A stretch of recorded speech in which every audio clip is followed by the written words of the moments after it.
Buonasera a tutti e benvenuti in questa diretta dell'Accademia della Lingua Siciliana.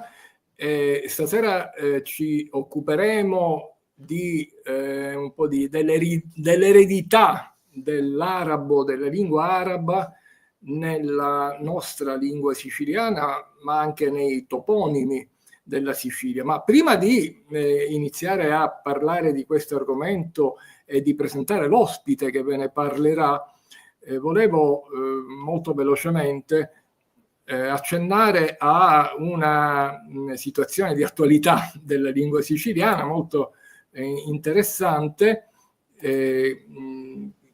perché proprio è notizia di questi giorni, di queste settimane, della presentazione di alcuni disegni di legge depositati all'Assemblea regionale siciliana che prevederebbero l'ufficializzazione della lingua siciliana. E quindi si è un po' scatenato un dibattito su questa tematica e ci sono state delle prese di posizione, mi immagino ce ne saranno anche altre nei prossimi giorni, il che è molto positivo che si parli di ciò. E vi volevo preannunciare che l'Auclis per il 4 giugno ha organizzato un webinar in cui ci si può registrare gratuitamente e quindi si può assistere gratuitamente a questo webinar che sarà proprio su questa tematica e sulle argomentazioni che girano attorno ad essa. Quindi con alcuni esperti cercheremo il 4 giugno, nella sera del 4 giugno, di affrontare questo argomento che è di grande attualità. Ma certamente saprete maggiori informazioni su come iscriversi, ripeto, l'iscrizione è gratuita, frequentando la pagina Facebook dell'Accademia della Lingua Siciliana. Io saluto tutti coloro i quali si stanno collegando e ci stanno salutando da ogni parte del mondo, anche vedo che ci sono persone che sono collegate dall'Argentina e iniziamo, direi, ad entrare subito nell'argomento di questa serata presentando l'ospite. Si tratta della dottoressa Anna Chiara Oliva. Buonasera Anna Chiara. Buonasera a tutti, buonasera Alfonso. E allora, con Anna Chiara abbiamo iniziato un percorso di collaborazione.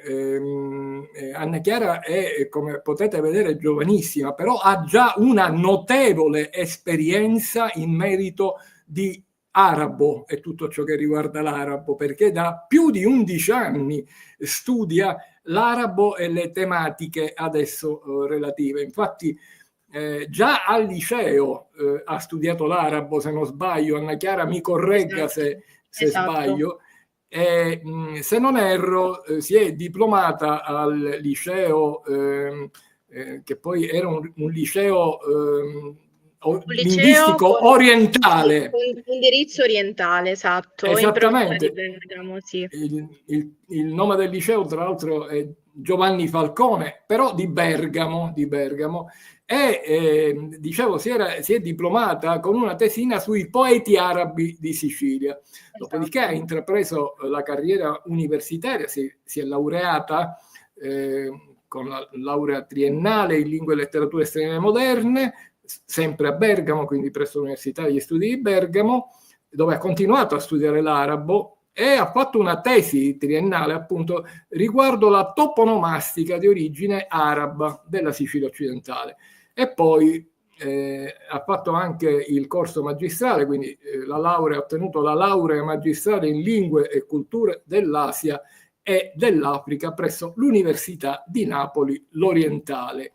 Quindi la dottoressa Oliva certamente ci introdurrà stasera in questo argomento che abbiamo voluto appunto riassumere nel titolo con Tracce arabe in Sicilia, riflessioni linguistiche e toponomastiche nell'antico vallo di Mazara. E allora io direi, iniziamo pure, dottoressa, ma gli arabi in Sicilia quando è che sono venuti? Beh, allora, la storiografia pone l'827 come data storica dell'ingresso delle truppe arabe in Sicilia, ma in realtà la popolazione araba ha iniziato a familiarizzare con l'isola ben prima, addirittura a partire dal 600. Ci dicono molte fonti arabe, però appunto il 13 luglio dell'827, con lo sbarco a Capo Granitola nei pressi di Mazara del Vallo, la storiografia ci dice che inizia la stagione della dominazione arabo-musulmana di Sicilia, della durata di ben 2 secoli e mezzo, quindi tantissimo. Parlare di arabi in Sicilia significa fare riferimento ad una dinastia fatimide, la dinastia dei Calbiti. I Fatimidi sono una dinastia sciita, quindi appartenente alla minoranza del credo musulmano, il quale si divide tra sunniti e sciiti. La differenza in breve tra questi due credi è nella pratica religiosa. I Calbiti appunto sbarcano in Sicilia e la trasformano in un'isola sontuosa a livello culturale, magnifica e raggiungerà un elevato splendore urbanistico, soprattutto in seguito alla presa di Palermo, la Balarm araba dell'831. Parlare di Sicilia araba non significa parlare solo di arabi. Che cosa vuol dire? L'esercito che sbarca a Capo Granitola era formato da genti arabe, genti berbere e genti provenienti dal Mashrek, ossia dall'area estremo orientale del mondo arabo, quindi tutte quelle regioni corrispondenti all'attuali Egitto, Iraq, Siria, Palestina. Ma la grande componente di questo esercito era appunto berbera. Chi sono i berberi? I berberi sono gli abitanti autoctoni delle regioni estremo-settentrionali del Nord Africa. Per Nord Africa, nel linguaggio arabistico, intendo tutte le regioni che dal Marocco arrivano fino alla Libia, escluso l'Egitto. Queste genti iniziano ad impossessarsi della parte occidentale dell'isola, le province corrispondenti alle attuali Agrigento, Trapani e Palermo, e iniziano ad arabizzare il territorio. A differenza dell'altro grande territorio arabo-musulmano medievale, ossia l'Andalusia, al-Andalus, quindi la parte meridionale della penisola iberica, ossia della Spagna, qui gli arabi non islamizzeranno il territorio. Che cosa significa? Il loro intento in Sicilia non sarà mai quello di convertire la popolazione all'Islam, alla fede musulmana, bensì intenderanno esclusivamente appropriarsi del territorio, fondare centri abitati e cosa faranno? Del tessuto abitativo e urbanistico precedente, quindi romano, semplicemente lo organizzeranno ex novo. Basti pensare che di origine araba in Sicilia abbiamo 450 voci toponomastiche attestate, ciò vuol dire registrate nelle fonti. E la cosa interessante è che 208, quindi un numero elevatissimo, di queste fonti riguardano centri abitati di fondazione araba. E questi sono solamente i toponimi attestati.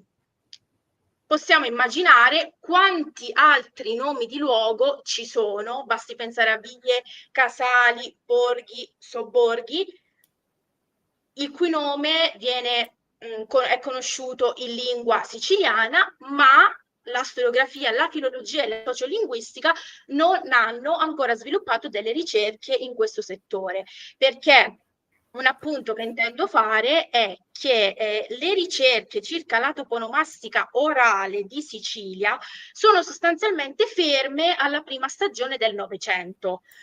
Non c'è stata un'evoluzione per quanto riguarda l'oralità. Ci sono tantissimi nomi di casali, ad esempio, o borghi siciliani, soprattutto nell'area meridionale, quindi parlo di Trapani, Agrigento e Caltanissetta soprattutto, che non sono conosciuti dalla storiografia, ma noi siciliani, pur non sapendolo, sappiamo le loro denominazioni nella nostra lingua. Chiedo scusa un attimino, volevo dire una cosa a chi ci sta seguendo. Siccome l'argomento è molto interessante, mi immagino che ci saranno anche delle domande, nasceranno in chi ascolta. Ecco, noi dedicheremo la parte finale di questa diretta proprio alle vostre domande. Quindi, se volete, se vi sorgono domande mentre ascoltate la dottoressa che sta parlando di questi argomenti, appuntatevele e poi alla fine vi sarà possibile farle sempre attraverso lo strumento dei commenti.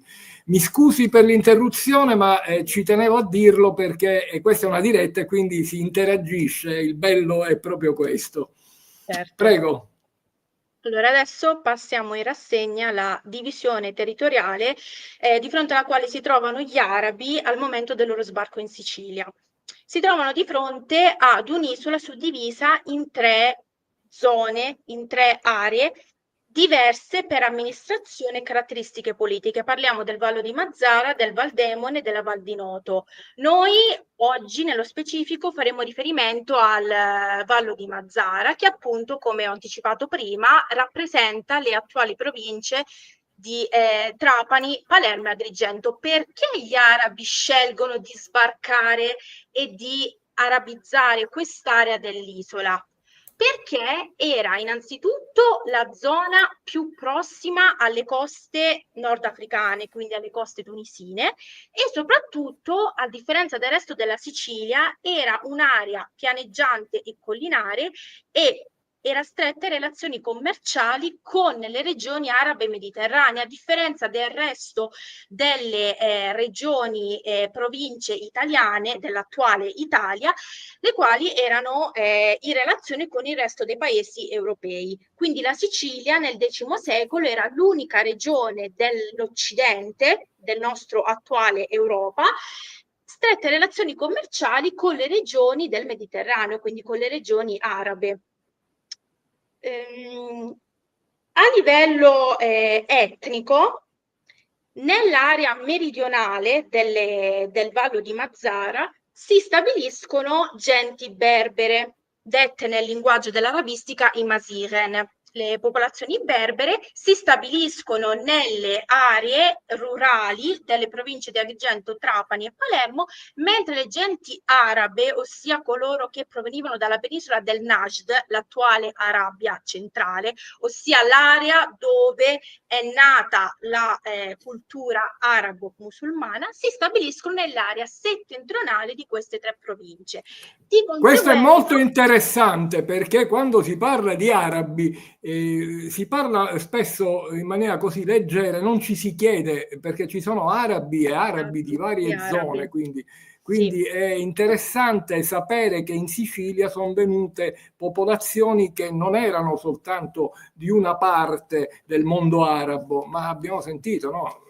I berberi, per esempio. E ci sono anche caratteristiche linguistiche, sociali e culturali interne alla comunità araba, quindi un esempio, la popolazione egiziana non è equiparabile alla popolazione siriana. Ci sono delle caratteristiche storiche, linguistiche e culturali che differenziano nettamente queste popolazioni, nonostante noi le riconosciamo sotto l'appellativo di arabi, però ci sono delle differenze. Quindi i berberi si stabilirono più in queste 3 nell'area meridionale, sì, Perfetto. di queste 3 province. Invece gli arabi, quindi quelli provenienti dal Najd, dall'Arabia centrale, nell'area settentrionale di queste 3 province.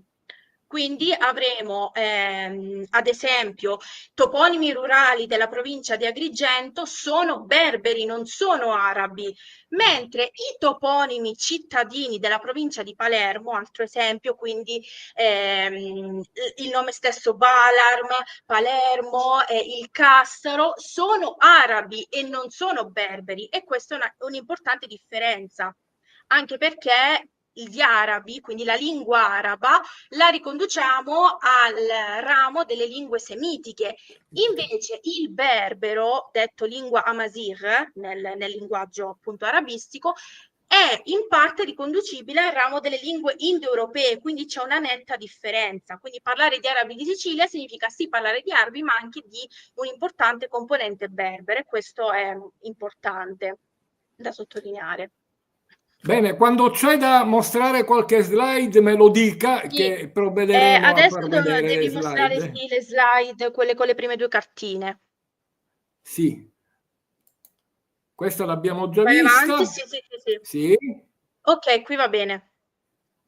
Allora, questo è un esempio di configurazione del tessuto urbano arabo. In particolar modo questa è una mappa medievale della città di Palermo, riconducibile a Ibn Aukal. Ibn Aukal è un importantissimo viaggiatore e geografo arabo del X secolo, è stato anche un intellettuale di grande livello conosciuto nella letteratura araba. Egli visitò la Sicilia, in particolar modo Palermo, tra il Novecento e la metà dell'anno 1000.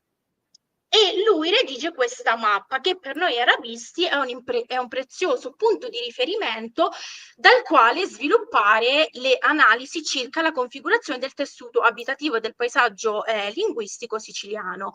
In particolar modo, come possiamo vedere da questa cartina, c'è un tracciato centrale che si chiama in arabo Sheria, ossia la strada principale di Palermo.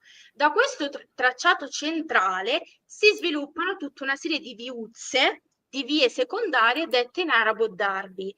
La caratteristica del tessuto abitativo arabo è che ciascun Darbi, quindi ciascuna di queste strade secondarie, riconduce al centro della città, che nel caso di questa cartina e quindi nel caso di Palermo è il Cassaro, quindi la città fortificata. Anche la parola Cassaro deriva dall'arabo Kasr, che significa castello, centro fortificato. E ai tempi di Ibn Aukal rappresentava il centro di Balarm, quindi della Palermo araba. Puoi passare all'altra slide? sì. Questa è sempre una mappa di Ibn Aukal, quindi dello stesso geografo arabo che ho detto prima del X secolo. È una mappa postuma, quindi è stata prodotta 20 anni dopo la prima mappa, perché questo viaggiatore ha toccato diverse volte la città di Palermo. Vediamo cerchiati in rosso gli Harat. Harat in arabo significa quartieri. Sono i diversi quartieri che componevano la Palermo medievale. La caratteristica dei quartieri arabi è che in tutte le province, quindi Trapani, Palermo e Agrigento, portano il nome di un'attività economico-commerciale che veniva praticata all'interno di quel quartiere. Ad esempio, se guardiamo il primo cerchietto in alto, sulla sinistra, c'è scritto Harat al-Masjid Ibn Saglav. Questa dicitura in arabo significa il quartiere della moschea di Ibn Saglab. Questo ci dice che in quel quartiere nel X secolo c'era una moschea intitolata a questo certo Ibn Saglab. Quindi questo è già un importante indizio di come il toponimo arabo sia fortemente evocativo. Quindi noi, già studiando queste mappe medievali, riusciamo a decodificare piano piano il profilo della città, la vita sociale e economica che si svolgeva al suo interno. Sempre da Ibn Aukal noi sappiamo che Palermo era una città ricca non solo a livello sociale, culturale ed economico, ma era un importante centro religioso islamico del Mediterraneo. Si pensi che nella sola città di Palermo c'erano più di 100 moschee e tantissimi musalla. I musalla in arabo indicano degli spazi esterni all'aperto destinati ai riti islamici delle due principali festività musulmane, ossia il Ramadan e Eid al-Adha, ossia la festa del sacrificio islamico. Quindi era una zona, una città accattivante anche dal punto di vista religioso, motivo per il quale Palermo diventerà il centro non solo della Sicilia, ma anche del Mediterraneo arabo in generale, perché diventerà, a differenza di ciò che è oggi, una terra di immigrazione. Infatti che saranno tantissime le genti provenienti dalle regioni arabe mediterranee che sceglieranno di spostarsi e andare a vivere in Sicilia, stabilirsi a Palermo proprio perché era una città accattivante a livello culturale, economico e religioso. E questa già è un'interessante riflessione, perché ci domandiamo com'è possibile che nel X secolo si sia riuscito a Sì, valorizzare l'isola e oggi nel XXI sì, perché oggi le cose magari siano opposte. pensiamo, siccome siamo costretti ad emigrare, pensiamo che è stato sempre così, invece no, tutta In la realtà storia di no, Sicilia esatto. è una storia di immigrazione di genti di Sì, altre parti, perché la Sicilia era molto attrattiva, era soltanto da molto un secolo e attrattiva. mezzo è iniziato Sì. questo problema, diciamo. No. Sì, e Prego. addirittura mi aggancio a ciò che hai detto, addirittura sempre le fonti arabe ci dicono che al momento della presa di Palermo, quindi nell'831, le genti arabe si trovano di fronte ad una città spopolata. E infatti cosa faranno? Inizieranno ad importare dal Nord Africa schiavi, ma soprattutto abitanti. Quindi Palermo, grazie agli arabi, diventerà una delle città più popolose nel Mediterraneo e sarà seconda solamente dall'Andalus, quindi l'Andalusia araba. Possiamo andare avanti con le diapositive? Sì, andiamo avanti e vediamo questa immagine. Sì, allora questa è un'immagine del quartiere arabo per eccellenza della città di Palermo, la Calza, che noi in lingua siciliana purtroppo pronunciamo in maniera errata perché non sarebbe calza, ma Khalsa, quindi con un suono tipicamente arabo. Ad ogni modo, questo nome è di origine araba, è un toponimo che significa l'eletta, la pura, l'eccelsa. Quindi già questo toponimo ci dice il valore culturale che rivestiva Palermo agli occhi degli arabi. La Calza, per come la conosciamo oggi, è una cittadina, una cittadella costruita all'esterno delle mura cittadine, quindi all'esterno dell'attuale Cassaro. Era circondata da delle mura difensive e aveva 4 porte d'accesso. All'interno della Calza c'erano le residenze dei notabili, c'erano gli uffici amministrativi e nelle aree più periferiche della cittadella c'erano anche delle zone residenziali, quindi ci abitava la gente comune. La caratteristica della Calza e che la distingue da tutti gli altri centri arabi, di fondazione arabe, anche da quelli che vedremo successivamente in provincia di Trapani e Agrigento, è il fatto che la Calza è molto più sviluppata demograficamente e a livello strutturale rispetto alle altre cittadelle di origine araba. Questo ha fatto sì che si trattasse di un'area fortemente popolata nella quale si è arrivato a parlare una lingua autoctona, quella che è conosciuta come calzitano. Il calzitano è una lingua a tutti gli effetti e è una commistione tra arabo, quindi tra lingua araba e lingua siciliana, ma con la tipica flessione verbale dell'arabo e non del siciliano. Questa è una varietà di arabo ancora in vita e parlata solamente all'interno della casa dalle genti autoctone che per generazioni abitano lì.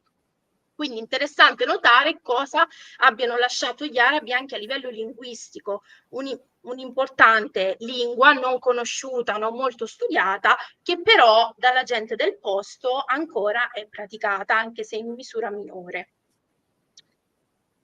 Avanti con le diapositive. Ok, queste altre due immagini invece riguardano la città di Mazara del Vallo. Parliamo di un'altra cittadella di fondazione araba, la Casba. Salutiamo Annalisa Gallo che ci sta ascoltando proprio da Da Mazara. Arriva il Prego. momento giusto. Allora, la Casba sicuramente sarà un po' nota a tutti, a maggior ragione ai siciliani, è una cittadella di fondazione araba in provincia di Trapani, quindi siamo a Mazara del Vallo. Casba in arabo significa cittadella fortificata e è, diciamo, per eccellenza il simbolo della presenza urbanistica araba. È una cittadella costruita secondo un assetto labirintico, quindi riprende la configurazione di Balarm, come ho detto prima, quindi la lunga strada centrale sciaria dalla quale si diramano questi darbi, queste strade viuzze secondarie. La caratteristica di questa casba è che ci sono i vicoli dormienti. Cosa sono i vicoli dormienti? Sono dei vicoletti che conducono solamente alle abitazioni private. Questo perché non ci sono, a differenza delle altre città, dei mercati, delle botteghe. Questo perché? Perché Mazara è una città che anticamente viveva di pesca, principalmente, trattandosi di una città che si affaccia sul mare. Quindi ci sono questi vicoli dormienti che non ritroviamo invece a Palermo, ad Agrigento, perché lì l'attività economica e commerciale, quindi i mercati, le botteghe, era praticata a differenza della Casba. Oggi sicuramente un arabista che intende occuparsi di Sicilia araba, di toponomastica, non può prescindere dal rifarsi a questa cittadella, la Casba, perché sappiamo che oggi ospita una grandissima quantità di genti tunisine, c'è un circolo ricreativo tunisino, una scuola elementare multietnica. E anche qui ancora adesso il sentimento culturale religioso arabo-musulmano è molto vivo. Dottoressa, chiedo scusa, ma perché questi vicoli stretti? Che funzione avevano? Allora, Per nella questioni cultura sì. climatiche o anche c'è qualche altro aspetto? In parte sì, allora le funzioni sono essenzialmente due. Il vicolo, che in arabo viene detto azecca, ha due funzioni, nasce per due funzioni. La prima è proteggere dal caldo. La seconda, che è quella principale, è dividere lo spazio privato, quindi l'ambiente domestico, dalla strada, dalla piazza. Quindi c'è un'importante questione culturale di fondo. Infatti che anche adesso, se ci rechiamo in una qualsiasi città del Marocco, della Tunisia, dell'Algeria, vediamo questa medesima configurazione. C'è una netta separazione tra lo spazio pubblico e lo spazio privato, proprio perché nella cultura arabo-musulmana è molto importante proteggere l'intimità familiare della famiglia. Quindi questa è sostanzialmente la ragione principale. Perfetto. Intanto salutiamo Caterina Sciacca, che non conosciamo, ma sappiamo che ci saluta anche Ciao. lei da Mazzara, Perfetto, quindi meglio ancora. prego. Puoi andare avanti con le slide. Sì, qui Ok, dove siamo? qui siamo Sempre a sempre nella Mazzara? casa e appunto sì, Sì. appunto come potete vedere, allora c'è l'immagine di un imam, quindi il capo religioso islamico, di fronte a questa moschea Ettaqua, quindi un'importante moschea di Mazzara del Vallo, proprio ve l'ho messo per farvi vedere concretamente come ci sia una perfetta commistione tra genti autoctone e genti tunisine, quindi è un luogo totalmente ibrido. E poi ho messo la foto di l'ingresso di un'abitazione privata. C'è questa porta azzurra che si ritrova in tutte le cittadine costiere del Nord Africa. Perché l'azzurro? Perché l'azzurro è il colore del mare, ma soprattutto nella cultura arabo-musulmana l'azzurro è anche un simbolo di felicità, di gioia di vivere. Quindi anche qui troviamo un altro paragone architettonico in questo caso con la cultura araba attuale. Poi vai avanti. Sì. Allora, adesso ci spostiamo nell'ultima provincia di fondazione araba, Agrigento. Agrigento è stata presa dagli arabi nell'840, quindi 9 anni dopo la presa di Palermo. L'area della città di fondazione araba è il cosiddetto Rabato. La parola Rabato deriva dall'arabo Rabad, che significa sobborgo residenziale fortificato. Il Rabad, tanto ad Agrigento come nel resto del mondo arabo, è un sobborgo extramuraneo, quindi sorge all'esterno delle mura cittadine ed è adibito alle sole funzioni residenziale e commerciale. Quindi le residenze dei notabili e dei ricchi non si troveranno mai all'interno del Rabato, saranno all'interno della città di Agrigento. Un grande arabista, Girolamo Caracausi, ci dice che questo toponimo non deriverebbe dall'arabo Rabad, ma ci sarebbe una piccola differenza fonetica perché deriverebbe dal tunisino Rabat, che ha lo stesso significato di sobborgo quartiere extramuraneo. Dottoressa, chiedo scusa se l'interrompo. Lei ha parlato non deriverebbe dall'arabo ma dal tunisino. Perché cosa accade nel mondo arabo? Esiste un arabo, lingua diciamo della cultura, lingua usata nello scritto, nella scrittura, nei contesti formali, e poi esistono dei dialetti arabi parlati quotidianamente, in questo senso tunisino e arabo? Sì, allora, esiste una lingua ufficiale, una lingua di cultura, una lingua di alto contesto, contesti ufficiali, che è l'arabo standard, chiamato arabo fusha. Questa varietà di arabo è una varietà nota e compresa da tutti gli arabi, ma non è necessariamente parlata, perché a differenza dell'Italia e di altre regioni occidentali, i dialetti arabi, quindi quelli che noi sentiamo come marocchino, tunisino, egiziano, in realtà sono dialetti, ma sono strutturalmente delle vere e proprie lingue, hanno delle caratteristiche proprio morfologiche, fonetiche e semantiche che rimandano ad una lingua. Quindi io quando parlo di arabo e tunisino, arabo e marocchino, intendo due sistemi linguistici differenti. Appartengono ovviamente allo stesso ramo, alla stessa famiglia, ma sono due lingue, quindi comunemente parliamo di dialetto tunisino in questo caso, ma è errato, bisognerebbe dire lingua, proprio perché presenta delle caratteristiche differenti dall'arabo standard, quindi l'arabo fusha.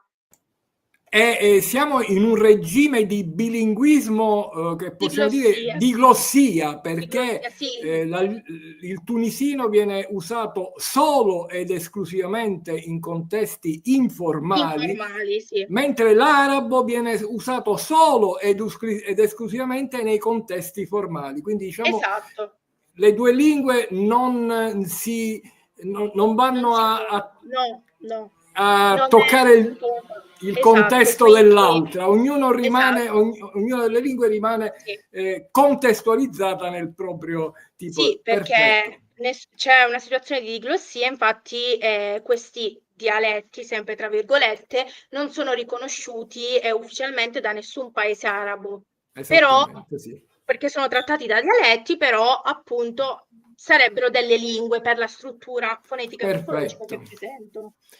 Chiedo scusa se l'ho interrotta, ma è interessante. Noi perché ci siamo occupati spesso di bilinguismo, quindi chi ci ascolta magari aveva questa curiosità. Prego. Quindi stavo dicendo del Rabato, che appunto secondo Caracausi deriverebbe dal tunisino Rabat, e questa sarebbe l'ipotesi più attendibile perché noi il toponimo l'abbiamo ereditato come Rabato, quindi col suono fonetico T, quindi sarebbe logico farlo derivare appunto da Rabat, quindi dalla variante tunisina. Ad ogni modo, noi siamo certi dell'origine araba di questo sobborgo, perché non esiste nessuna fonte documentaria risalente al periodo bizantino o romano di Sicilia nella quale è registrato questo nome. La parola Rabato, prima dell'arrivo degli arabi, era sconosciuta in Sicilia, quindi siamo certi che sia di fondazione appunto araba. Come vedete dal PowerPoint, vi ho messo 3 foto di case del Rabato. Prendiamo un attimo come riferimento quella al centro, perché è quella più antica. Allora, la foto centrale raffigura una casa del Rabato. Queste case erano costruite in calcarenite, quindi una roccia di tufo molto resistente alle intemperie e anche al corso del tempo. Basti pensare che è stata costruita nel X secolo e ancora sopravvive, seppur non integra. Quindi a testimonianza della robustezza di queste costruzioni arabe. Queste case erano formate da questi quadrati che erano sostanzialmente le finestre delle abitazioni. Al piano terra c'era lo spazio familiare dedicato alla condivisione, quindi c'era la sala da pranzo, la sala dove si accoglievano gli ospiti, mentre nella parte superiore, dove vedete le 3 finestrelle superiori, c'erano le stanze da letto, quindi le zone della casa riservate all'intimità familiare.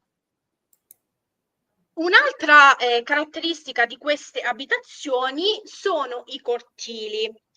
All'esterno di ciascuna casa del Rabato, gli arabi costruiscono un cortile e sono quelli che vedete nelle 2 foto laterali. Quindi i cortili arabi nelle case del Rabato ci sono ancora oggi. Vedete lì nella foto di destra ci sono delle sedie con un tavolino, perché effettivamente questi cortili sono ancora fruibili, vengono utilizzati dalla gente del posto e anche se noi non lo sappiamo, sono arabi. Mentre nella prima foto vedete una scalinata a gradoni molto stretta che conduce al cortile della casa. Anche questo è un elemento di derivazione araba, sempre per lo stesso discorso a cui accennavo prima della separazione dello spazio pubblico dallo spazio domestico, dall'intimità familiare. Quindi dalla strada noi, salendo queste scalinate a gradoni, che spesse volte possono essere molto lunghe, soprattutto nella città di Agrigento, si arriva al cuore dell'ambiente domestico, quindi al portone d'ingresso della dimora. E il centro storico di Agrigento è pieno di case costruite secondo l'assetto arabo, quindi lunghe scalinate a gradoni, raggiungibili solo a piedi e in pendenza. Un'altra caratteristica del Rabato, sempre di derivazione araba, è la sua struttura in pendenza, come ho detto poc'anzi. Questo perché? Perché sempre per la cultura arabo-musulmana è molto importante la protezione dell'ambiente domestico, perché la famiglia nella cultura islamica è sacra addirittura. Quindi nel Medioevo era importante proteggere l'ambiente domestico dalle scorrerie di eserciti nemici che andavano a toccare Agrigento. Per questo motivo gli arabi hanno pensato di creare questo sobborgo extramuraneo in posizione rialzata rispetto al resto della città di Agrigento, proprio per proteggere l'ambiente familiare. Queste case del Rabato sono molto piccole, hanno una forma quadrata, all'interno hanno le dimensioni di monolocali o al massimo di bilocali, quindi sono degli ambienti davvero angusti, ma questa era la classica configurazione del locale abitativo medievale e tuttora chi abita nelle case del Rabato continua ad abitare in questi monolocali, al massimo bilocali, perché nonostante ci siano state delle opere di rifacimento architettonico nel corso degli anni, nel corso dei secoli, la struttura originaria non è mai stata modificata. Quindi oggi se noi andiamo a visitare il centro storico di Agrigento, le case del Rabato, noi ci troviamo perfettamente di fronte ad una fotografia della configurazione territoriale come l'hanno lasciata gli arabi, e questo è una preziosissima memoria storica. Io non ho detto che la dottoressa è originaria, è nata ad Agrigento all'inizio, ecco, quindi è la sua città, Agrigento, nonostante poi abbia fatto gli studi a Bergamo e a Napoli, ma è di Agrigento, quindi quando parla di Agrigento parla della sua città. Prego. Sì. Possiamo andare avanti con le diapositive? Sì. Allora, ci fermiamo un attimo qui. Queste sono altre due foto del Rabato di Agrigento. Vedete appunto un'altra scalinata a gradoni, come dicevo prima, il centro storico è pieno, quindi abbiamo la piazza, in questo caso una piazza. Salendo queste scalinate andiamo in queste abitazioni private, sempre poste in maniera rialzata rispetto al resto della città. Mentre l'altra immagine raffigura il castello arabo di Agrigento. Allora, ad oggi di questo castello sopravvive solamente questa facciata che potete vedere nella foto.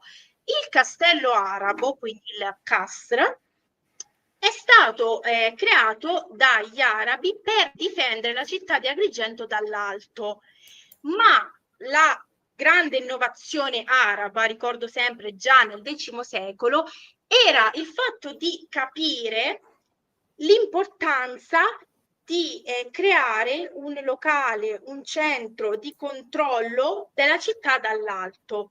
Quindi dall'altezza del castello, che ancora tutt'oggi è visitabile, è possibile osservare l'intera spianata di Agrigento. Quindi facilmente al tempo gli arabi si rendevano conto di eserciti che stavano arrivando ad attaccare la città.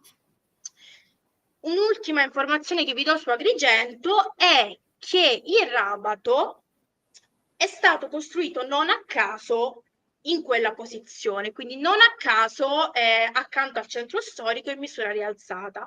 Questo perché? Perché il Rabato conduce a una zona della città che non può essere definita un quartiere, è una zona della città chiamata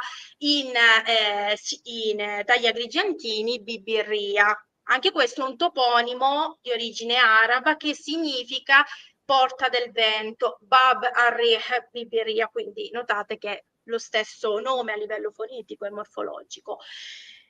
La Bibirria, Bab al-Rih, è importantissima per Agrigento perché al tempo degli arabi rappresentava la zona di ingresso a Rabato, e la Porta del Vento, Bibirria, si chiama così perché era l'area della città maggiormente affacciata sul mare, quindi maggiormente colpita dal vento nella logica araba, per questo abbiamo questo toponimo. Dalla Porta del Vento, infatti, c'è un darbi, una strada secondaria che porta al di fuori della città di Agrigento, la costeggia e arriva fino a Porta Empedocle, che durante appunto il Medioevo era il primo punto di approdo via mare in Sicilia non solo e in Occidente per genti che provenivano dalle regioni meridionali del Mediterraneo. Quindi capiamo che gli arabi scelgono di fondare questo Rabato, questo sobborgo, per adempiere ad una funzione strategica, una funzione commerciale, economica, avere un punto di accesso strategico al mare, al commercio. E questa era un'idea innovativa per il X secolo, per un popolo del X secolo. Possiamo andare avanti con le slide? Andiamo con la prossima slide. Qui siamo, mi pare di vedere che siamo entrati proprio nell'ambito linguistico. Sì, esatto. Allora, sì, adesso vedrete nelle prossime slide, appunto, ho inserito delle tabelle con una serie di toponimi palermitani, trapanesi e agrigentini di origine araba. Allora, parlando di toponomastica araba di Sicilia, è importante suddividere tra innanzitutto toponomastica orale e toponomastica scritta, ma soprattutto fare una distinzione tra centri maggiori e centri minori. I centri maggiori riguardano la macrotoponomastica, ossia quella branca della toponomastica che si occupa di studiare l'origine linguistica e etimologica di nomi di grandi centri, quindi città. Questi toponimi, quindi macro toponimi, sono tutti e sempre attestati nelle fonti, quindi non esistono macro toponimi orali. Al contrario, i luoghi minori fanno parte della branca della microtoponomastica, quella che si occupa dello studio di centri di piccole dimensioni come borghi, vie, quartieri, e la caratteristica dei microtoponimi è che non appaiono registrati in nessuna fonte, quindi sono stati tramandati oralmente. E qui, proprio nei microtoponimi, che è il settore di cui mi occupo io, gioca un ruolo di prestigio la lingua siciliana, perché tutte queste diciture di luogo scomparirebbero, non esisterebbero se se gli abitanti appunto non li trasmettessero con la lingua, perché nei manuali di filologia e di sociolinguistica non li abbiamo, non esistono, li conosciamo solamente noi siciliani che parliamo questa lingua. Pur non rendendoci conto, noi possediamo nel nostro bagaglio linguistico tantissime diciture di luogo di origine araba. Sì, poi... io volevo dire una cosa, diciamo che nel corso dei secoli, degli ultimi secoli e anche recentemente, si attribuiscono agli arabi un sacco di cose che magari non sono da attribuire agli arabi. Per esempio, faccio un esempio che faccio spesso: l'arancina è di origine araba, è un titolo che attira molto il lettore. L'arancina o l'arancino è attestato nella forma scritta abbastanza soltanto da recente, quindi l'arancina o l'arancino non può essere di origine araba, può esserci un antenato casomai. Si dicono tante cose per cui ci sono persone che hanno un po' di fastidio su questo, ma qui stiamo parlando, attenzione, stiamo parlando di toponimi, stiamo parlando di etimologia, e qui le cose sono molto molto più chiare, perché quasi prendono una direzione scientifica, ecco. Quindi attenzione, sì, ci possono essere dei dubbi su alcune cose, però quando, come ha detto la dottoressa anche stasera, quando un termine non è attestato nel passato e poi lo vediamo attestato nelle fonti soltanto in periodo arabo, è chiara che l'etimologia è araba, anche perché poi ci sono delle parole arabe che con le regole di passaggio poi alla lingua siciliana esattamente coincidono. Quindi attenzione, è una scienza l'etimologia, quindi è veramente difficile in questo campo dire delle fesserie e delle corbellerie. Chiedo scusa se l'ho interrotta ancora, ma ogni tanto mi piace fare delle precisioni. No.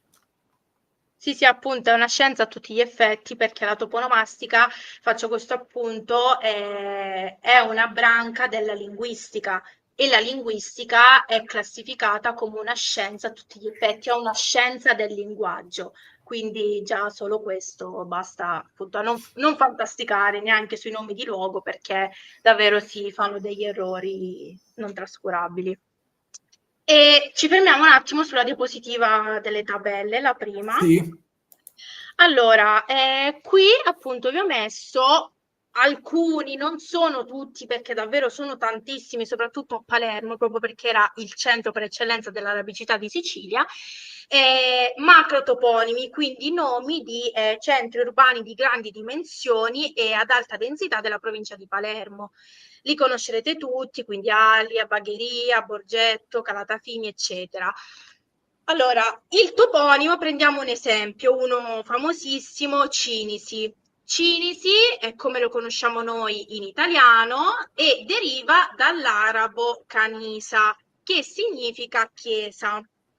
Quindi anche qui vedete come già solo dalla traslitterazione, perché l'arabo, chi non è arabofono non lo sa leggere, vedete dalla traslitterazione in caratteri latini che c'è un'importante identificazione di tipo consonantico. Abbiamo la K che sarebbe la nostra C, perché nell'alfabeto arabo la C non c'è, quindi è sostituita con la K. Abbiamo la N e abbiamo la S.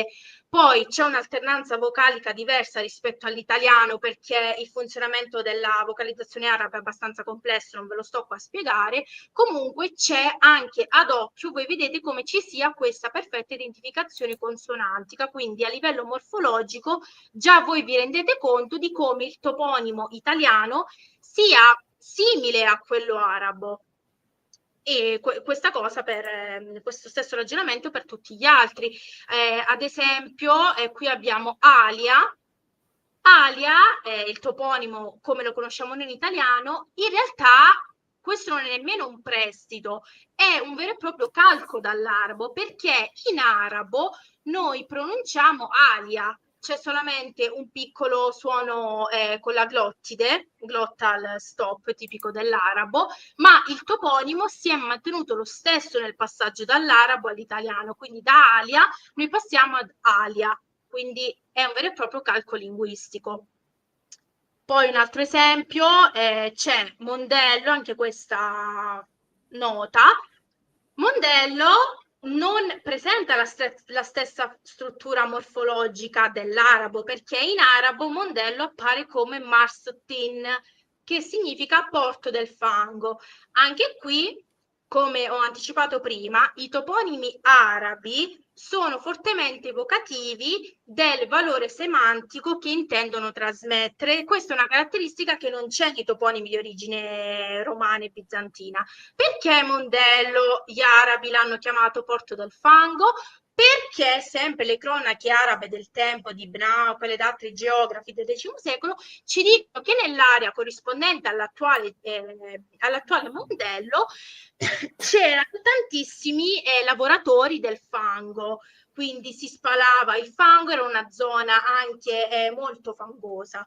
Quindi un'ulteriore testimonianza appunto del valore evocativo dei toponimi. Poi ci possiamo spostare anche, non li leggiamo tutti, ci spostiamo anche all'altra slide, così guardiamo anche le altre province. Trapani, anche qui non sono tutti, ne ho selezionati alcuni più significativi. Marsala, questo si sa anche in italiano che deriva dall'arabo, da Marsallah, quindi porto di Dio. Anche qui abbiamo un'identificazione di carattere morfologico, anche fonetico, perché anche la vocalizzazione è medesima. In italiano diciamo Marsala, in arabo Marsalla. Quindi è la stessa identica parola, è un calco anche in questo caso. Quindi notate come gli arabismi nella toponomastica siciliana sono sia prestiti che calchi o nomi di derivazione, quindi nomi che sono stati costruiti sullo scheletro morfologico della parola araba. Quindi sicuramente un panorama toponimico molto denso. Se andiamo all'altra slide, ci sono anche dei toponimi di Agrigento. Anche qui ne abbiamo tantissimi. Raffadali deriva dall'arabo rahalali, casale di ali. Poi c'è qui Favara, che è in provincia di Agrigento, sempre un paesino, e significa fontana, dall'arabo fawara. Anche qui c'è una perfetta identificazione morfologica e fonetica. Da fawara passiamo a Favara, quindi anche questo è un termine di diretta derivazione araba. E poi li potete vedere come questi tantissimi. Andiamo alle altre diapositive dove ci sono invece i microtoponimi. Quindi, come ho detto prima, le diciture di luogo che indicano i centri non densamente abitati e non le città. Provincia di Palermo è sempre quella che ne ha di più. Allora, questi in particolare sono dei toponimi che ho raccolto io anni fa, quando appunto ho fatto un'indagine di campo, e ad esempio abbiamo qui Piazza Mesquita, perché mai si chiamerà Piazza Mesquita? Deriva sicuramente dall'arabo masjid, che significa moschea, anche qui un prestito di origine araba. Un'altra importante è via Albicocco, che deriva dall'arabo Barkuk, quindi albicocche. Anche qui c'è un'identificazione anche nella nostra lingua, quando diciamo percoco o per indicare l'albicocca, anche questo è un arabismo. Poi ad esempio c'è la via Caggera, che deriva dall'arabo hajar, che poi con il passare del tempo è stato trasposto in maniera errata in Kajar, e quindi anche significa pietra, e anche qui abbiamo una perfetta identificazione, perché da Kajar passiamo a Caggera. E così tantissimi, possiamo anche andare avanti alle altre diapositive. Ok, qui vi ho messo delle foto che ho fatto a dei cartelli stradali. Allora, i primi in alto, via Lattarini e vicolo Mesquita, si trovano a Palermo. Se girate si vedono. C'è la dicitura in italiano, in ebraico e in arabo, proprio a testimonianza della derivazione di questi toponimi. Perché ricordiamoci, come ho precisato, che anche quando parliamo di vie, di contrade, parliamo di toponimi, rientriamo in questa materia di studio linguistica.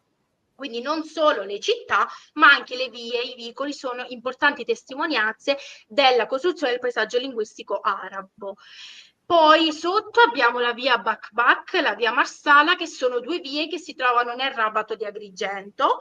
La via Bakbak, questo è un nome che gli arabisti ancora non sono riusciti a tradurre.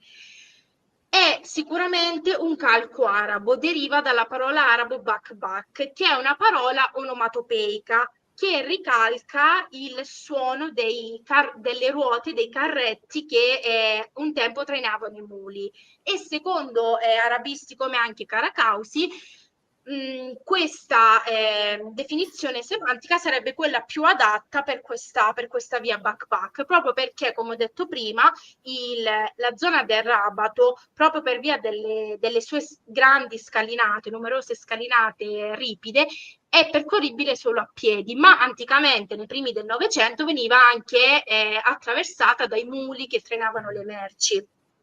Quindi, secondo questa ricostruzione storico-culturale, sarebbe attendibile rimandare la via Bakbak proprio al suono onomatopeico delle ruote dei carretti. Via Marsala, come ho detto prima, Mars Allah, quindi porto di Dio, una derivazione araba.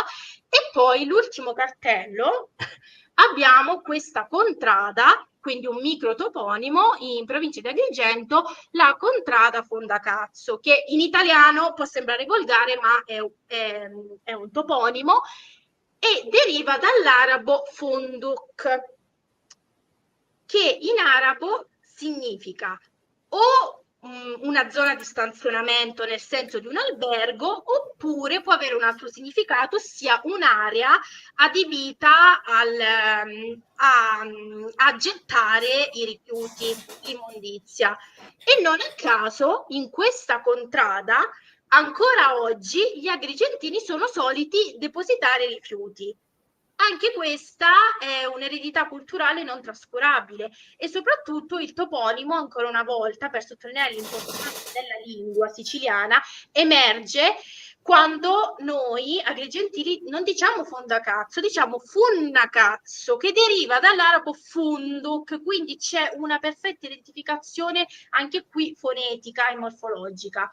Quindi a testimonianza di come la lingua siciliana sia una perfetta lente attraverso la quale studiare l'origine araba di questi toponimi, che io vi ho presentato solamente degli esempi, ma sicuramente ce ne saranno tantissimi, soprattutto nel lessico orale delle generazioni dei nostri nonni, anche nonni, bisnonni oramai scomparsi. Quindi è molto importante provvedere al mantenimento di questa eredità linguistico-culturale, altrimenti andrebbe perduta.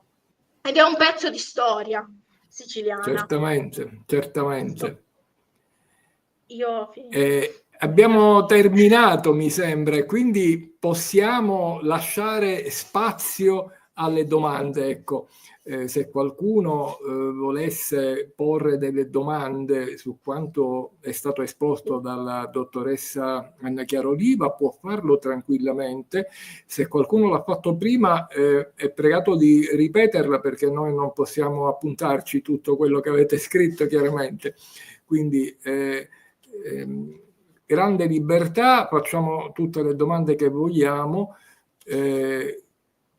Appena ne arriva qualcuna, io la faccio salire in studio, termine tecnico, e così tutti potranno leggere. Intanto io ho da fare la prima domanda, ma stu sceccu, la parola sceccu, ma che origine ha? Perché si dice che sia di origine, ci sono leggende pure, no? Che gli sceicchi rimasero senza cavalli, ma questo mi sa più da leggenda. No, è più no? non è Una attendibile. favoletta, no? È una favoletta. Ma, Allora, non è attestato ma come arabismo, però non è è attestato, persiano, però no? ci potrebbe essere, sicuramente è persiano dal Ecco, suono, però potrebbe essere ricondotto all'arabo da alcuni perché c'è una perfetta identificazione con la parola sheikh. Quindi sheikh, scecco. sì. Sheikh è quello che noi chiamiamo in italiano sceicco, non è un arabismo, comunque ci potrebbe essere una sorta di identificazione fonetica, ma io non l'ho mai studiato in questi anni, non mi è mai stato presentato come arabismo, quindi direi di no, è più forse una credenza Sì, popolare. sì, sì, certamente. E allora abbiamo una prima domanda da parte degli ascoltatori. Mi immagino che il signore Abbruscato si riferisca a un cognome, no? Cassarà. Non so se è anche un toponimo, un microtoponimo, non sappiamo. Cosa significa Cassarà? Potrebbe significare castello di Allah? Allora, in parte. Allora, sicuramente la parola castello c'è, Kasr, come ho detto prima. Allah potrebbe esserci, però è difficile perché c'è una R non so se adesso se è un cognome, non è un toponimo, quindi sarà un cognome. Sicuramente la prima parte appunto è Kasr dall'arabo. Non dovrebbe essere di Allah, quindi di Dio, perché quando è di Allah appare con la L, non la R, quindi dovrebbe essere Kassalah. Se Come fosse Zappalà, un per castello di esempio, Dio, no? esatto, Zappalà è appunto anche quello lì arabo. Sì, quindi no, sicuramente cast c'è una derivazione araba, però secondo me è un termine ibrido, ci potrebbe essere un mix tra arabo e magari un'altra lingua, il latino, non lo so, però non è totalmente arabo. Abbiamo una domanda che si rifà anche un po' a quella di poco fa, fatta da un ascoltatore che ha scritto molti commenti e capiamo che sicuramente non è d'accordo, ha un po' di allergia, no? A sentir dire che alcune parole sono arabe, perché magari l'arabo le ha prese da altre lingue, il che è assolutamente normale, ma come sono arrivate in Sicilia? Attraverso quale lingua sono arrivate? Ecco, quando diciamo che una parola ha un'origine araba, significa che è entrata nel lessico della lingua siciliana attraverso l'arabo. Poi sappiamo benissimo che ci sono contatti tra tutte le lingue delle zone del Mediterraneo, quindi ovviamente anche alcune parole arabe possono avere delle origini greche, eccetera, eccetera. Sì, sì, sì, Dice, sicuramente. perché Cassarà dall'arabo e non dal latino castrum o castra? Allora, qui si apre un bel Forse dibattito. quella T che cade non si capisce se Allora, fosse latina? allora, non è di derivazione latina perché a livello morfologico e fonetico è Castro, quindi è Cassaro. Tutte quelle parole arabe, cognome o toponimi dove avete Cas, eccetera, sono tutti arabi perché derivano tutti da Castra. Non può essere una derivazione latina. Questo dubbio sorge perché si è anche proprio per una questione di deformazione culturale, siamo noi italiani, tentiamo appunto a ricondurre anche involontariamente tutto un po' alla storia latina, perché l'Italia è quella. In realtà è una deformazione culturale alla quale siamo stati abituati anche dalle scuole elementari, quindi è proprio una cosa culturale italiana. In realtà non è così, non è derivato da castrum latino. Questo è proprio attestato che tutti questi derivano da castr.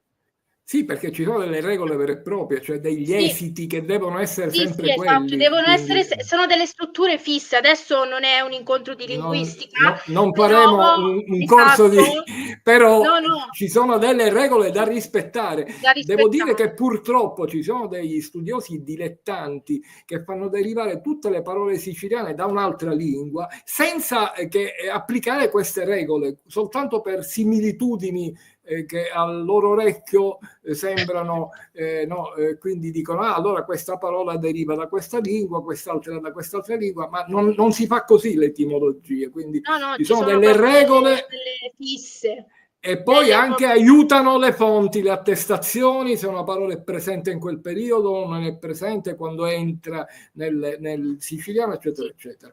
E sì, allora andiamo con un'altra domanda. Iniziano ad arrivare le domande, sono tante, speriamo di poterle far vedere tutte o molte di esse. Avevo letto una domanda, eccola qui. Una domanda sul sistema linguistico nord arabo e sud berbero, è una domanda interessante. Cosa rimane nella toponomastica, mi immagino, siciliana di questa differenza? Allora, anche qui bisognerebbe, per spiegarlo approfonditamente, bisognerebbe entrare proprio nel ramo della linguistica, quindi prendere i toponimi, le attestazioni scritte e vedere i cambiamenti nella strutturazione consonantica e vocalica che la parola, il toponimo ha subito nel corso del tempo.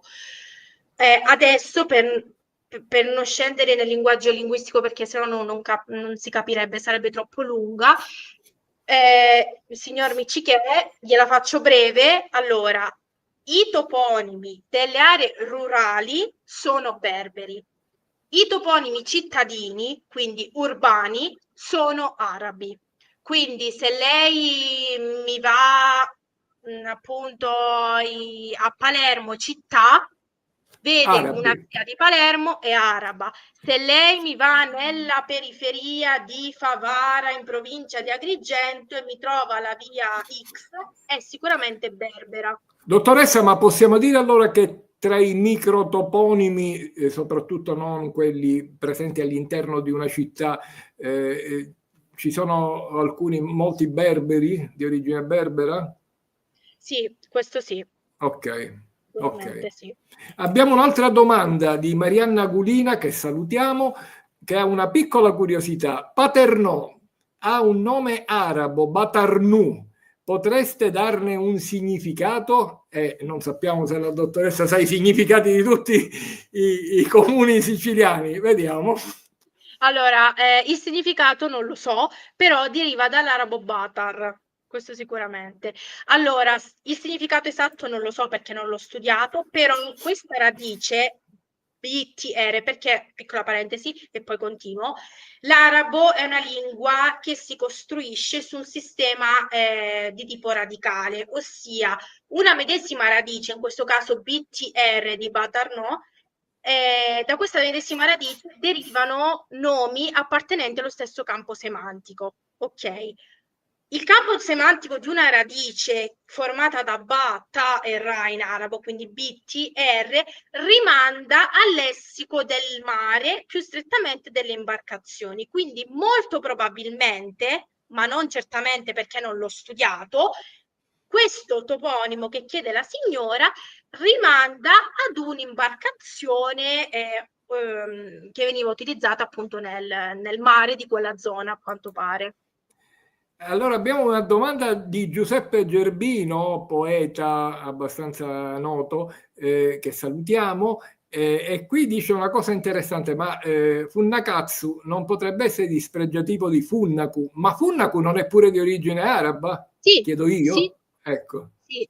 Allora, la parola innanzitutto non è dispregiativo perché, come abbiamo visto anche lì nel cartello, ma è attestato, il termine è fondacazzo e questo è il toponimo, quindi non è dispregiativo, è proprio così l'etimo della parola. Può essere detto anche funnaku, però è sempre una variante siciliana perché la parola araba da quale origina tutto è funduk, quindi non è funnak, ma è funduk, quindi è una distinzione proprio anche a livello consonantico, sì.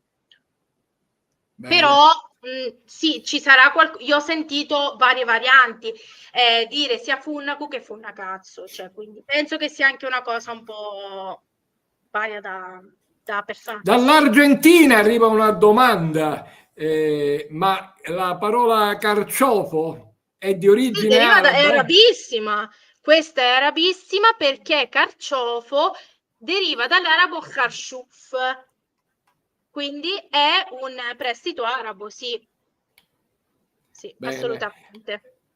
Vediamo, io non ho letto tutte le domande, No, qui ne prendo qualcuna. Castronovo, Casa Arnubi, ha qualcosa del genere. Rocca degli Avvoltoi, ma sì, quella non era Caltabuturo, eppure Rocca degli Avvoltoi, chiedo io, aggiungo. sì, Futuro, esatto. Quello che dici tu, Alfonso, è quello che intende il nostro ospite, sì.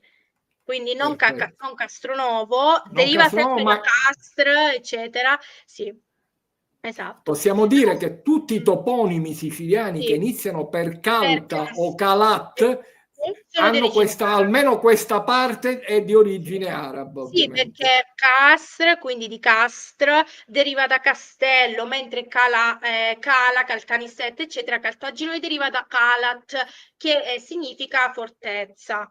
Quindi sempre lo stesso campo semantico. No, stavo un attimo leggendo dei commenti così ad occhio. Ci sono giustamente molti dei nostri ascoltatori che si domandano come mai molti di questi toponimi che ho citato non derivano dal latino, non siano latini. Questo è il discorso che dicevo prima della deformazione culturale, non sono latini, a differenza di come si pensa. E infatti anche noi che ce ne occupiamo, spesse volte, soprattutto in ambito accademico, ci troviamo di fronte anche a docenti che sostanzialmente ci bloccano la strada perché c'è questa credenza che molti toponimi siano latini, ma in realtà non lo sono. Basta fare uno studio appunto etimologico, come ho fatto io prima nelle tabelle, ed è tutto arabo. Quindi l'etimologia non mente mai. Bene, una domanda, Naro, no, sì, Camastra. Si chiede se Ah, ecco. Camastra, che è un paesino vicino Naro, possa avere un'origine araba nel suo nome e quindi quale eventualmente il significato. No, Camastra non è di origine araba perché il suo etimo non è riconducibile a nessuna radice araba. Non esiste una radice araba che abbia K, cioè l'equivalente della nostra C, MS. In questo caso no. Quindi non può essere arabo. Perfetto. Mi sembra che... no, ci sono altre domande, scusate. Castellammare deriva da castrum ad mare, ma il nome arabo era al-Madarig. Sì, era al Madaric, sì. Sì, sì, Al-Madarig, esatto. scusate, io di arabo proprio non ne ho studiato niente. E Sì, grazie a Nicolò Lentini. Castellammare dal latino, sì, in questo caso il toponimo che abbiamo Chiaramente detto, sì. salutiamo anche Nicolò Lentini e abbiamo altre domande. E questa qui è una domanda che un po' ripete un'altra, però è più specifica. Qual è il lascito del berbero nei toponimi della Sicilia meridionale? Domanda di Alessandro Micciche che salutiamo. Allora, io non ho studiato il berbero, sono un arabista, quindi a livello linguistico io non so spiegare com'è stata la trasposizione dal berbero al toponimo, perché io non ho le competenze per farlo, perché ho solo studiato l'arabo e sono due sistemi linguistici totalmente diversi. Ripeto quello che ho detto prima, che tutti i nomi di centri minori che tu trovi nelle aree rurali e meridionali sono berberi. Quindi non posso rispondere a questa domanda perché non ho la competenza linguistica nel berbero per spiegarlo. Apprezziamo moltissimo ovviamente la sincerità, perché una delle cose più brutte degli esperti è che a volte devono sempre rispondere e dire tutto, perché No, no, ma sono, non come ho detto, ammettono che sono due in quel lingue diverse, campo, sì. appunto, quindi apprezziamo moltissimo il segno di serietà. Sì. E c'è una domanda che però è per me. Si potrà rivedere il video? Sì, resta su YouTube, ok? Quindi potete andare nel canale YouTube dell'Accademia della Lingua Siciliana, anzi vi consiglio di iscrivervi, così vi arriveranno le notifiche quando pubblichiamo altri video, sempre che riguardano ovviamente la lingua siciliana. Ci sono dei ringraziamenti che io metto su nel frattempo per avere un po' di tempo per guardare invece se ci sono domande. Ritorniamo su Funnaku, ma non viene da fondo latifondo, No, è latino, questo è non è sempre lo stesso arabo. discorso, è sempre lo stesso discorso, non è latino, è Chiaramente, arabo. È chiaramente. la stessa cosa che ho detto prima, la ripeto, sì. Abbiamo qualcuno che ci scrive da Napoli, Annibale Cerrati, che salutiamo, e abita proprio dietro l'Università L'Orientale di Napoli. Ah, bene, anch'io abitavo in quelle zone, magari ci siamo pure visti per strada, chi Ecco, lo sa. questa è una domanda personale che la dottoressa starà leggendo e poi non so se vuole dire Sì. qualcosa qui, Sì, oppure... sì, io ho fatto 2 tesi di toponomastica, sì, sto facendo delle ricerche per conto mio che vorrei appunto concretizzare in un progetto dottorale. Io magari adesso nella chat vi lascio la mia mail. Se qualcuno avesse Perfetto. curiosità o domande postume mi può contattare senza nessun problema. Perfetto. Comunque ricordatevi che non sarà probabilmente l'ultima volta che faremo qualcosa con la dottoressa Anna Chiara Oliva, quindi ci saranno altre occasioni anche. Sì. C'è una domanda su un altro nome, un toponimo.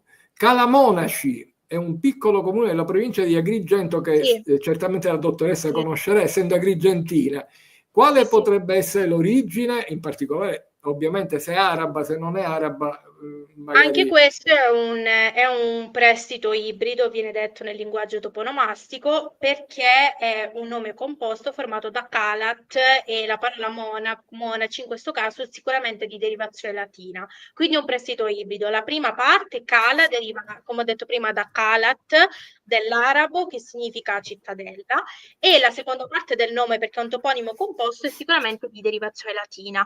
Questi toponimi ibridi sono presenti, sono numerosi perché quando parliamo di arabismi in Sicilia parliamo di superstrato. Il superstrato è una caratteristica linguistica che si verifica quando un popolo, in questo caso gli arabi, risulta superiore ad un altro, cioè i latini, i romani, a livello amministrativo e politico, militare, ma non linguistico.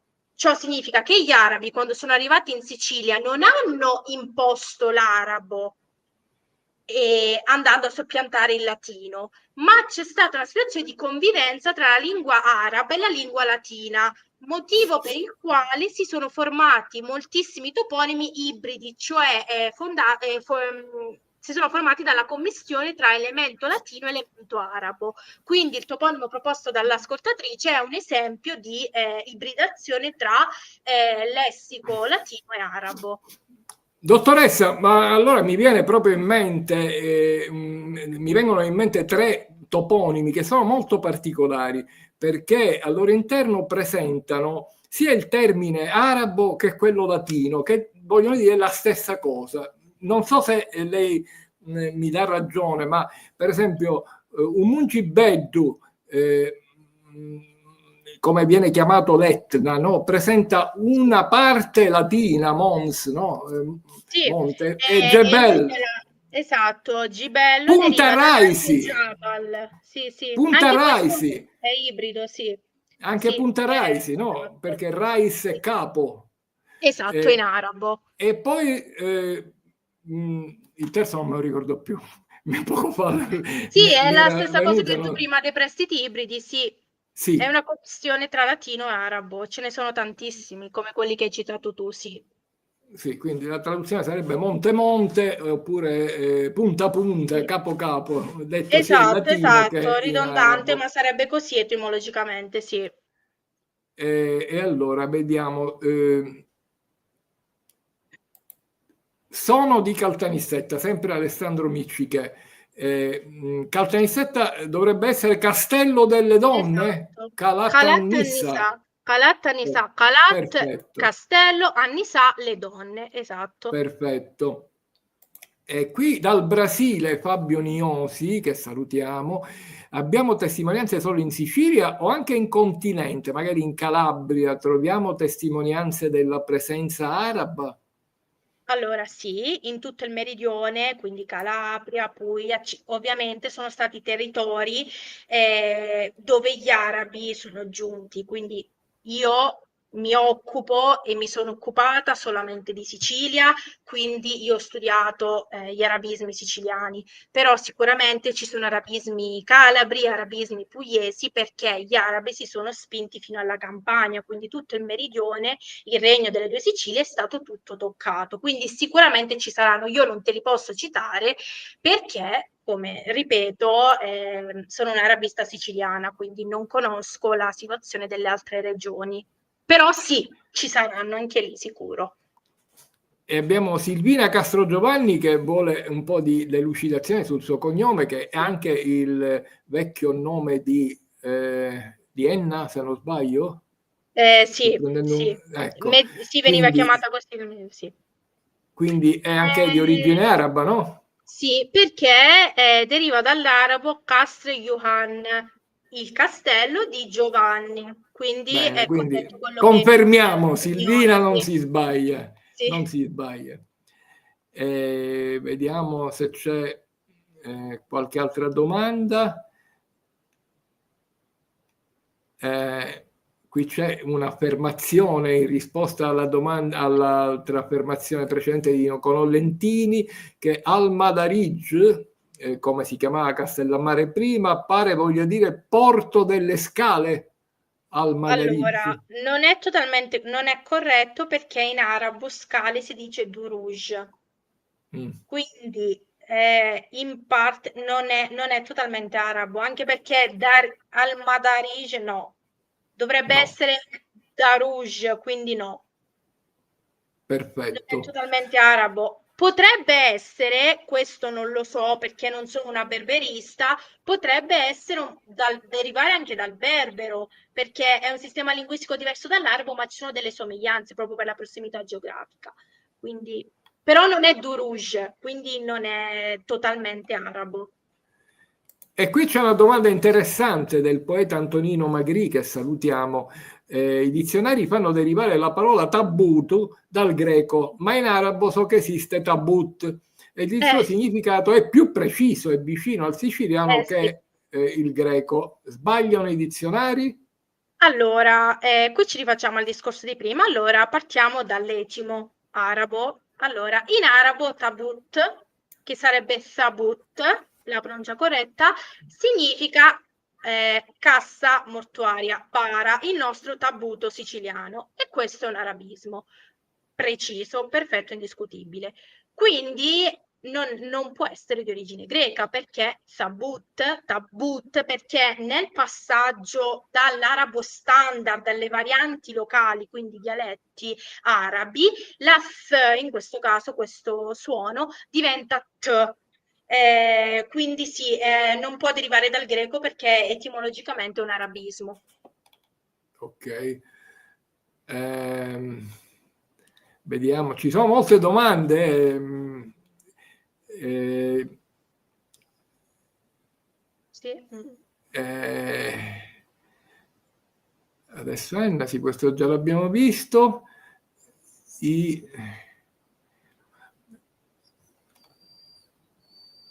Calatafimi, mi sembra, ed Alcamo già ne avevamo parlato, Sì, vero? No, sì, nella Alcamo ne tabella. avevamo parlato, Sì, Calatafimi sì, anche, sì. sì, sì. Vediamo un po'.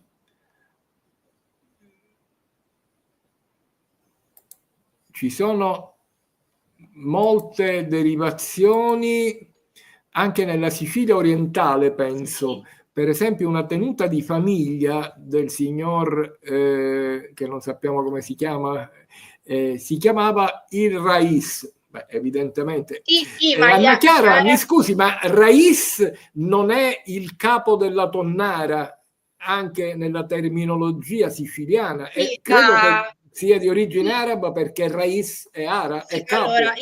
il termine Rais nasce in arabo come capo militare, perché è Mhm. all'origine appunto della lingua araba, quindi è il capo militare. Poi ovviamente a livello semantico può indicare tutti i Rais, quindi sì, il capo della tonnara, eccetera, però sì, il campo semantico è quello del capo, l'autorità, quindi sì. Ci sono anche Eh, delle zone della Sicilia dove il capotonnare si dice Rais, quindi sì, è un arabismo a tutti gli effetti. C'è una domanda di Gabriella Pellerito che salutiamo. Mi sembra di aver letto che Palermo potrebbe non significare tutto porto, ma tutto monile. Qui Sì, ovviamente sì, il Palermo è un toponimo di origine greca che però si è trasformato, credo, in epoca araba da sì. Panormus a A Balarm, e Bala. quindi Sì, esatto. eh, Beh, sì, la signora potrebbe essere tutto monile anche sì. Allora, la traduzione più gettonata è tutto porto, però anch'io ho sentito e ho letto tutto monile, ma perché è una città che ha vissuto talmente tante popolazioni, ha visto talmente tante popolazioni avvicendarsi che davvero sulla sua etimologia ci sono tantissime versioni, però sicuramente la derivazione appunto è quella Panormus in questo caso. Poi gli arabi l'hanno arabizzato in Balarm, però sì. perfetto. Io mi scuso se ho saltato qualche domanda, ma eravate veramente in tanti a porre domande, e sono le 23 quasi, per cui noi solitamente facciamo durare le dirette un'ora e mezza massimo, siamo a un'ora e 29 e 58 secondi, non succede niente se ci prendiamo qualche minuto in più. Io volevo concludere innanzitutto ringraziando la dottoressa Anna Chiara Oliva. È stato davvero molto interessante ascoltarla su un argomento certamente che è a cuore di tutti noi, perché scoprire i significati dei nostri toponimi, siano essi di comuni, città o anche microtoponimi, come abbiamo detto, e anche vedere che alcune parole della nostra lingua siciliana abbiano delle derivazioni, in questo caso dall'arabo, è certamente un fatto culturale che per chi ama la lingua siciliana certamente è importante conoscere. Quindi davvero grazie alla dottoressa Anna Chiara Oliva, e speriamo di poter avere altre occasioni nel futuro per poter fare qualche altra cosa assieme, magari un webinar, non so, vedremo. E prima di darle la parola per i saluti finali, volevo ricordare a tutti che questa diretta sarà visibile nuovamente su YouTube. Nel momento in cui chiuderemo, automaticamente potrete trovare la diretta sia su YouTube. Qualcuno ha detto che c'era qualche problema su Facebook, però ho visto tante domande, tanti commenti che provenivano da Facebook, quindi spero che il problema si sia risolto. Anche su Facebook, nella pagina dell'Accademia della Lingua Siciliana, sarà possibile vederla, però sapete, con le nuove regole di Facebook poi sarà tolta, perché è una diretta e non le conservano per più di, non so, 7 giorni, quello che è.